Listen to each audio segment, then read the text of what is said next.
Welcome to the NFL Week 12 slate breakdown, Thanksgiving Day edition. We figure this week, we're going to be in the giving spirits. Some people dishing turkey, some people dishing cranberry sauce. We're dishing Thursday DFS plays. Some people dishing McDoubles down their throat before pods. Hell yeah, let's do this, baby. I think this should be a really fun 3-game slate. I think there's some pretty clear plays, some pretty clear avoids as well. So, I mean, Tyron Smith being out, this Cowboys offense just is an absolute pathetic mess. So I think that's going to be one of the main storylines we follow as we go through this slate. It's just like, how can we trust this Dallas offense? Obviously, if you're making multiple lineups, you can throw stuff in, but I mean, what's your strategy, I guess, against the Joey Bosa-led Chargers defense? I don't have much faith in terms of Dallas churning it out. You can make a case for some of these guys.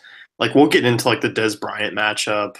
I mean, Alfred Morris is somewhat in play at his price. It's not fun, and Prescott's price is super high, and he has not been playing well. Yeah, so gonna be tough. Obviously, all the sites have some fun, interactive Thursday games or Thursday tournaments to enter. So this is always fun. It's a 3-gamer. I know everyone doesn't like small slates, but I always think these are pretty fun. Yeah, you get the weird guys like Eric Ebron who just comes in smashes and in 1 week when he's been missing for the past 8. It's that type of slate. Oh no, I hope not. Let's talk quarterbacks here. You mentioned Dak Prescott. He's basically a guy I think multiple lineups you can look at, but I mean I don't see him really in my first 3 or 4 that I'm using this week. No, I certainly don't. I think that Minnesota-Detroit game is going to be tough to tell as well, but Rivers and Cousins are my main, targets in the passing game. As far as Rivers goes, I think, this team's really solidifying, especially offensively, and in the pass rush. So they're creating turnovers on defense and putting the offense in good positions. Rivers always been a guy who's sort of an accurate passer. Keenan Allen looks fantastic. Another decent matchup for him against the Dallas defense that's, obviously struggled with Alshon Jeffrey last week. Not saying they're the same player, but, similar-ish players at this point in their career. Alshon used to be a deep threat. Now he's just kind of this intermediate, almost a slot guy. So, I really like Rivers this week. Yeah, I don't mind Rivers at all. I mean, Dallas 19 DVOA against the pass. I think when it kind of comes down to it, you mentioned the Lions-Vikings game. That's tricky. I mean, I don't – is Cousins basically your top guy, for you, or do you like Rivers more than Cousins this week? Price considered, I'd say they're about even, but I think as a play, you have to go Cousins, especially with what we've seen. Obviously, the weapons are ugly, but I think you can mix and match where you want. Big Vern, if Jordan Reed's out, Jordan Reed, what a joke. Big Vern, 5,500 on DK is certainly not cheap like he used to be. I mean, he was 2,800 to 3K all last year, but on FanDuel, I think he's still exploitable, and with Cousins made a good Saints D look bad last week. Yeah, I'm on board with all Cousins and the Washington stack here. It's hard not to. They're at home. Giants team that's been pathetic against the pass, of late, especially of late. You look at Cousins, I mean, he's over 20 fantasy points in 6 of 10 games this year. That's kind of surprising. It seems like we haven't had a lot of Cousins weeks, but they've actually been pretty sneaky. Targeting the Giants here, 29th in DVOA against the pass. All his passing options are pretty cheap. We look at Crowder, his price didn't really come up all that much. You mentioned Vernon Davis. The price is up, but on this slate we can fit him in. Doxson's another one. It's pretty cheap. So with Cousins' higher price, you're not going to get a like, a high price guy with him to make him overly expensive stack. Right. And for a a PPR guy, he's been over 10 DK points each of the last 3 weeks. Really, it appears that he's either healthy or they're targeting him like he's healthy, or they just have no more weapons left. I mean, regardless of what the reason he is getting so many targets, it doesn't really matter. It's just that he is. I find it strange Doxson is more on FanDuel. I don't love that for Doxson at all. But on DK, I think they both make sense and are both certainly viable. Well, I think that was just FanDuel's strategy this week. Like, because P Ryan's 7,600, where over on DK he's only 5K. So I Yeah, think FanDuel just went ahead and priced kind of everyone up a little bit to make it a little bit more challenging to get guys into your lineup, which that's usually not FanDuel's case. certainly. I think we should at least address Byron Marshall. I don't think he's a play. He is one of my favorite prospects ever, but he didn't end up being a very good prospect. So that's kind of how things go. Should he get some work in the passing game? Yes. Is he Chris Thompson? Absolutely not. So I think P. Ryan's the play. He's going to be the chalk. And I mean, much like this year, I think we just eat the chalk at running back, right? You just play Melvin and P. Ryan, right? Yeah, I mean, I think when you look at things, they're coming in as the top two options. Like, it's pretty steady. You know what you're going to get out of them in terms of a workload. Both are really good matchups. Um, I think overall, like, when you look at things, Gordon's going to be a guy that it's going to be a tough fade because he really does probably have the highest ceiling on the slate. But he's going to come with 60, 70% ownership. I think really where you want to make a difference is maybe using like a Latavius Murray or a McKinnon, one of the two there, basically to kind of counter set one or two of those plays. Definitely. Yeah. I think McKinnon and Murray are kind of the guys you can hedge off to, but I'm getting the majority of my exposure to Gordon P. Ryan, and they're going to be what, 70, 80% owned. So, yeah, if you want to maybe you can get McKinnon at 40, 50%, which would be, pretty fantastic on DK. We'll see about FanDuel, but, for the people that are quoting the snap counts, snap share of the Chargers backfield last week, stop doing that. Stop doing that. Melvin Gordon had 20 touches in 3 quarters, and they were winning by 30. Stop that. Stop it. Stop it. He got pulled. And then Eckler came in and had a garbage time touchdown, and stop it. Just leave me alone. Let me like Melvin, please. That's all I got. All right, let's talk Minnesota's backfield real quick. Jerick McKinnon, Latavius Murray. Murray's obviously been successful, 4 touchdowns over the last 4 weeks. But it's been kind of a split share. We see obviously Murray more involved in the red zone just because he's a bigger back. He's had 15 plus rushing attempts in every week since week 6.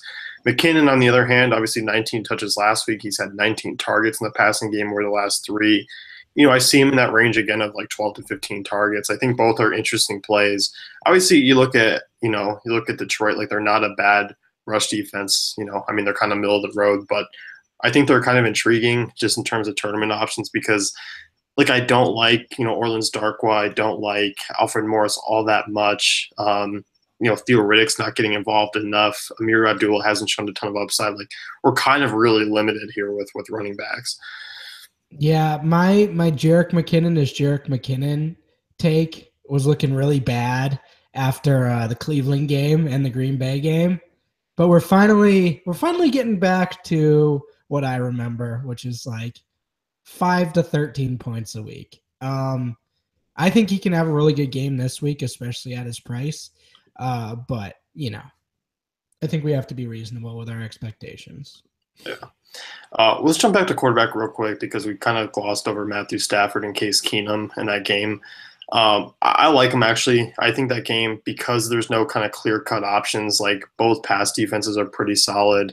Top half in terms of DVOA. We look at basically, Stafford's obviously been a guy at home I don't mind here. Like, he's fairly cheap in comparison to, Kirk Cousins. He's about 1,100 cheaper on FanDuel. on DraftKings, you're getting an $1,100 discount as well. Like if Stafford can come out and light it out at home, like he could be a really high upside play. I think even in this matchup against Minnesota. Really, that's an interesting take. Okay, I don't know if I'm going to be doing that. Um, I think my exposure is going to be pretty cut and dry to Cousins and Rivers. But what do you see about that Minnesota defense? Aren't you afraid of them? I'm afraid of them. Yeah, I mean, like You were the Minnesota guy. You should be loving this. Like they're dominant this year, and you were on them like all last year. They're looking great. yeah, I mean they are like they're a really good defense, but I mean like Stafford at home is just so intriguing to me still. Like I know the Vikings have obviously been very good, but over the last 3 weeks they've allowed the ninth most fantasy points to quarterbacks. Stafford, 7 touchdowns over his last 3 games. Like he's shown some quite a bit of upside in some matchups that really weren't that great. Like on the road against Chicago, not a great matchup there. 18 against Pittsburgh. I mean, he didn't manage to get any touchdowns, but he threw for 423 yards. Like there was touchdowns to be had there. It was just such an inefficiency in the red zone. So I'm on board here. Like I think Stafford is an interesting play this week. And if you want to roll him solo, because like we'll talk about Marvin Jones and Golden Tate, like well, let's get into that. Let's just jump into it. Tate or Jones, if you're playing Stafford. Oh, Tate for sure. If things follow the week 4 pattern, you had Xavier Rhodes shadow Marvin Jones, and that's just for me. It's not something I'll look at. Kenny Galladay did not play in that week 4 matchup. Tate didn't have a great game. It wasn't even a great game to really target on both sides, but I think with Galladay back, he's had longs of 40 and 50 yards over the past 2 weeks. Like he's getting those targets that are going to be high fantasy potential, high ceiling plays, but probably obviously a lower floor. But with Rhodes on Jones potentially here, if that stays the same, Tate and Galladay, and I hate to say it, but I think even Ebron's in play. Oh boy. Oh boy. He saw 7 targets last week, Russ. We can't ignore it. I know. So in terms of the Minnesota, I think we have to look at the Minnesota wide receivers, especially on DK, especially on Yahoo. Out of those two, who are you picking? Obviously, Thielen finally, priced more than Diggs. He's finally getting the price tag he deserves, even though I don't want to give him the credit. But, I mean, he's fantastic. So are you playing him this week? Yeah, I mean, I'm going to have some exposure. Like, I want to see who Darius Slay's on. That's obviously going to have an in case, but it's probably not going to be Thielen if Thielen's, running the majority out of the slot or majority out of the left side. Like we could see Diggs get Darius Slay, which, if that case, I think Thielen's obviously worth a look. But, once again, like I think easily those two guys are an option. Like on a 3-game slate with, we talked about the Giants receiving core, how bad it is, how Washington's receiving core is. Outside of Dez, it's nothing special. So like this is the game for wide receivers, in my opinion. Yeah, I agree. And I mean, you look at Dez, he's really the drop down option at the top tier, and it's really weird. I'm having a tough time getting a read on what's going on. He doesn't look the same. And he hasn't really looked the same since Romo, has been gone. And I just think it's so bizarre, but I think maybe we have a big enough sample now to say maybe he's not, what he was in his prime. I don't know. I don't think that's possible at 28, but maybe he is starting to turn the corner, Yeah, I think like when we're looking at that top tier, I mean, you gladly take Thielen, Diggs, Allen, Tate over him this week. Like that's how I'm looking at it. Especially if Casey Hayward's going to shadow him. I mean, Hayward's been tremendous this year. He's shadowed a couple guys already. Demarius Thomas twice, Amari Cooper, Alshon Jeffrey. Mm-hmm. He's only allowed 6 catches to those 4 guys. Like, right. That's a great stat. He's been spectacular. There. Like I just, this San Diego secondary has been great. Like even missing Verrett, they've just been huge. So, and Bryant just hasn't shown the upside. Like, if he goes and gets you 60 and a touchdown, like that's great. It's great. But, we haven't really seen him crush into a 20 plus, DK point game or anything like that. But even on these short passes, like the old Dez is throwing dudes out of the way, like muscling through, getting these first downs, and he's just going down on first contact. That is not 25-year-old Dez Bryant. You know what I mean? Like he's muscling through there. I'm just not seeing it right now. Looks like this Cowboys team is close to giving up. It really looks that way. Yeah. So Cole Beasley, Terrence Williams, Roger Lewis. I mean, we got to talk about these pay down options. If Sterling Shepard isn't in, do we play Roger Lewis or Tavares King? Could they get deep on this Washington secondary? Yeah, I think you can look at them. I mean, they're kind of more the multi-lineup type guys. We're going to see Galladay draw some ownership, Doxson draw some ownership. So I think those are obviously the pivots that you can make, hoping that something busts out. Roger Lewis obviously last week had a long catch, 34 yards, only saw 4 targets. We saw what Tavares King get 5. Like they're in play. They're probably going to be down. It could be a game script for them that could be usable. It's the Giants at this point, like it is what it is. Like Ingram is still by far your best target, but these other guys are somewhat intriguing as like a wide receiver 3. Absolutely. Mike Williams, we got to mention him. 4,700 on FanDuel, 30. You said 31 on DK. Yeah, that's someone you got to pay attention to. 8 targets last week. Some of it was in garbage time, but Rivers looked to him in the end zone, and my eyes lighted up. That was a great sight to see. So I think we're going to continue to see his role expand, and I'm pretty excited about that. Yeah, I think Chargers wide receivers like Keenan Allen, as you said earlier, like he's very much in play. Even if he didn't have a big week last week, like I was still going to be looking at him on this slate. He's in such a good spot. Orlando Scandrick, beatable slot corner. Like Allen should be able to eat again. Absolutely. So yeah, I think overall, like really that Lions Vikings game stands out as kind of the top tier end options, and then here we go with basically the Washington value again. Not to mention that we have all these deep threats. Like it could be a Kenny Galladay week where he sees like an 80-yard touchdown bomb. That's what we're looking at with these teams, really. I mean, the guy who's going to win the GPP is the one who's going to nail this, mid-tier long touchdown. Terrence Williams, 60-yard, like Bryce Butler. You know what I mean? Like it's going to be one of those. That's what it always is. So certainly pay attention to that. Tight end, Evan Ingram. I mean, pretty clear top play. Obviously struggled last week, but I don't think that's indicative of what we're going to see this week. No, I don't either. I mean, really both sides of that game, like those feature the 2 top tight ends of the slate. You look at Ingram, 6, 9, 10, 12, that's 12 targets last 4 weeks. Redskins, 3rd most fantasy points allowed to tight ends, 22nd DVOA. Like Ingram's kind of an easy option. And this, for me, it could very well be just a double tight end week on DK. Certainly. Yeah, I think that's a good call. Vernon has a great matchup, so he's not cheap, but he's also, for what he's been used as this year, he's not expensive either. And you just go down the line here. I mean, Jason Witten is just not a guy I can trust this year. He's had, 4 games with 2 points or fewer. So that's like, you can't take that hit, if you're doing multiple lineups, that's fine.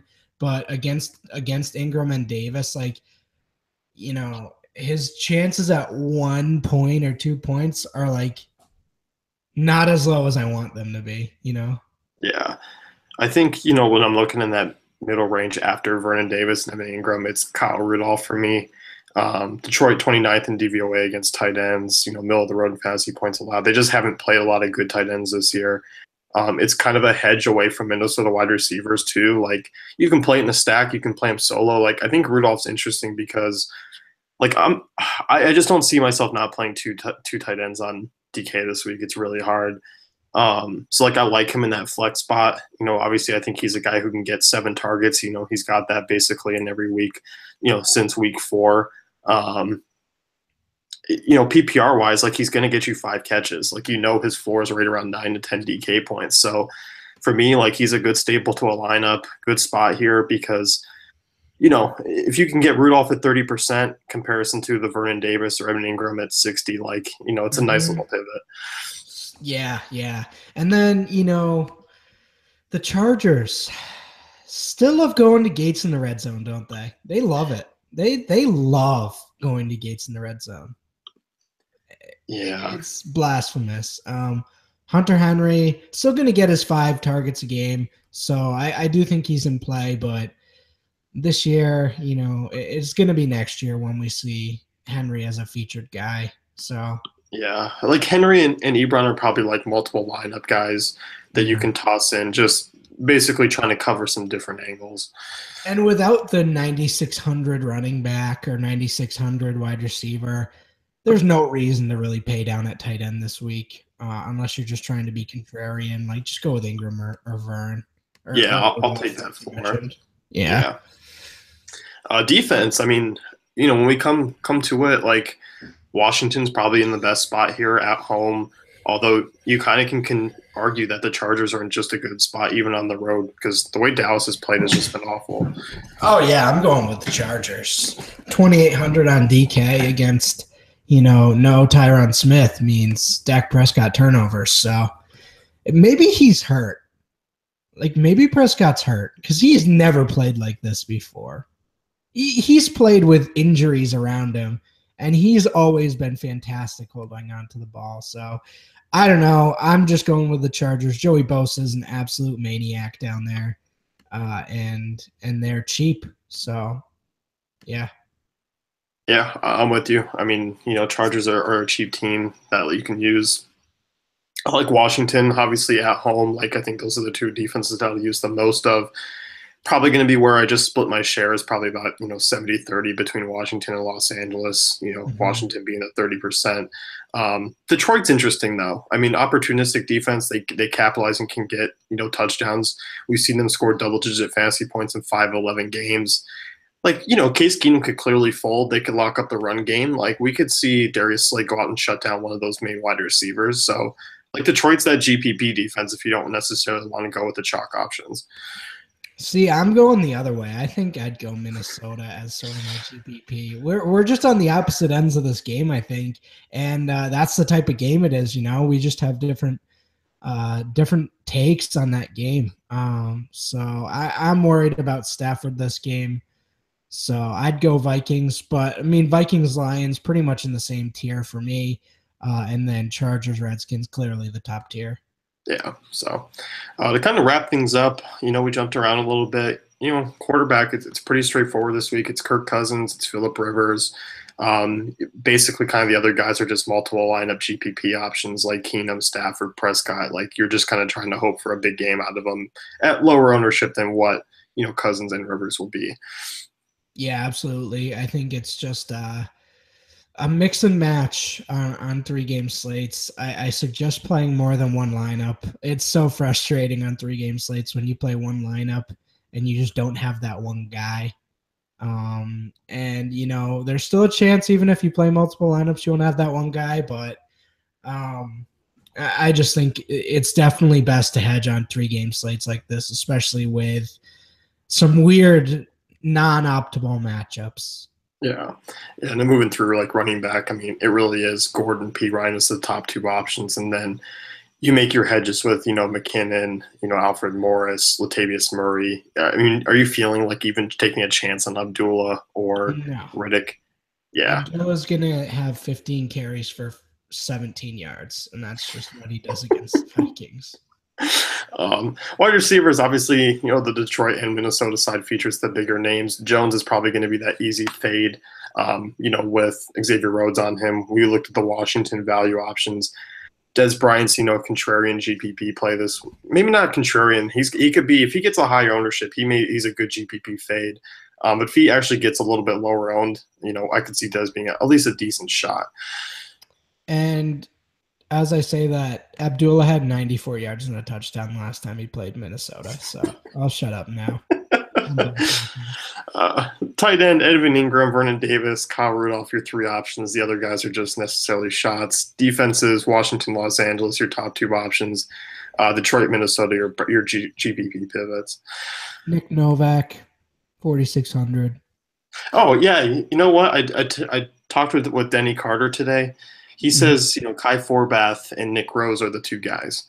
Oh, So okay. we got the kicker expert. All right. I'll dig that. Yeah. Yeah. Okay. Sure. So it's not a pay up week. You could look at Prater, I guess, right at home. Dude, kicker's like important this year. There's like at least one kicker who scores like 15 points a slate. It's wild. So I do think if you're playing FanDuel, you have to pay attention to it. It's like a huge thing, especially in GPPs. Yeah, no, it really is. So that's it for us. You can check out dailyfantasycafe.com for all the great tools and content. Our other slate breakdown for the main slate on Sunday will be up shortly. You can check that out. And good luck and have a good holiday.